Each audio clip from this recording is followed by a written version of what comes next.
Welcome to Comic Construction. The next book in the foundational series is V for Vendetta by Alan Moore and David Lloyd.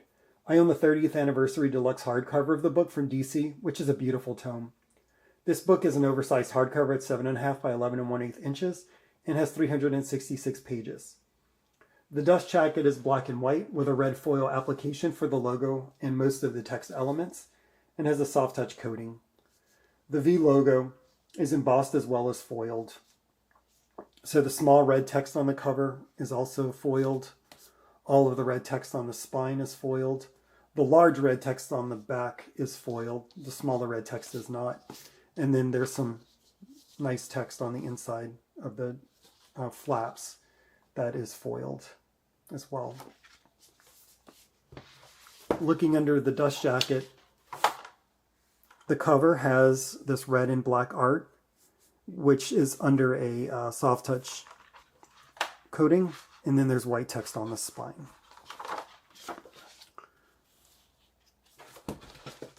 The binding is sewn with a black head ribbon. Now let's talk about this stock. It is a heavenly stock, I would say. It's a dull coated satin finished sheet. This means it looks like an uncoated sheet, but has this amazing finish that feels super smooth to the touch, hence the satin finish name. I've spoken before how Grendel Devil by the Deed challenged my conception of the comic book art form. V for Vendetta showed me that comics are literature as well as a unique art form. The book follows the story of Evie, who lives in a fascist society, likely Moore's warning of the road the UK was going down in the 80s.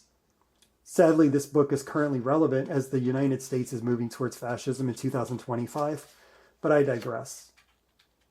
Evie is confronted by an undercover police officer when she tries to clumsily sell herself to get some extra money, but is saved by V, who then takes her to a place called the Shadow Gallery. This book is very political. It follows multiple government officials, as well as Evie and V maybe. I say maybe because due to the masterful use of the comic book art form by Moore and Lloyd, the reader never sees V's face. They never actually see his body. It is impossible to say that V is even a real person. V is often depicted as a motionless costume on a mannequin, to be honest. It seems very likely to me that Evie created V to save herself from her government and her circumstances. This is my favorite Alan Moore book, hands down. As a friend once told me, it's like 1984, but we win. And David Lloyd's artwork is a perfect fit for this story. It's sometimes detailed and other times minimalist. I would call it quiet and emotive. The colors are very muted. You don't often see very bright colors other than the white of the paper, really driving home the feel that this is like a gray, oppressive society in which these characters live.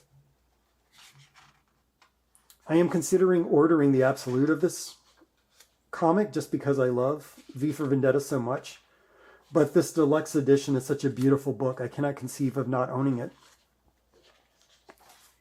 Thanks for checking out this video.